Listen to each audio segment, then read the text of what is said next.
Good morning everyone, কেমন আছেন আপনারা?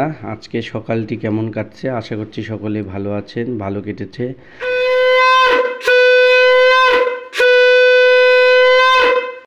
আজকে আবারও শুরু করলাম আমার সকালের ব্লগটি নিয়ে, ছোট মিনি ব্লগ। তো অবশ্যই মিনি ব্লগটি দেখতে থাকুন, আর কেমন হয়েছে ব্লগটি অবশ্যই কমেন্টসে জানাবেন। যদি আপনাদের ভালো লেগে থাকে তাহলে অবশ্যই লাইক দিয়ে, এবং যারা নতুন দেখবেন অবশ্যই ফলো দিয়ে আমার পাশেই থাকবেন। তো সকালবেলা আমি প্রত্যেকদিন শনিবারে যা করে থাকি সেটি আপনাদেরকে দেখাই।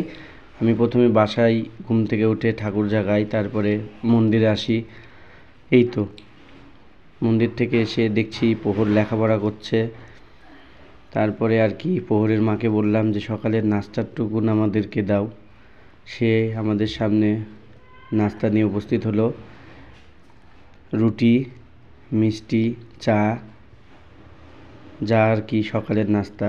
আমাদের প্রত্যেকদিন যা যা নাস্তার মেনু থাকে সেটুকু আপনাদের দেখাই থাকি।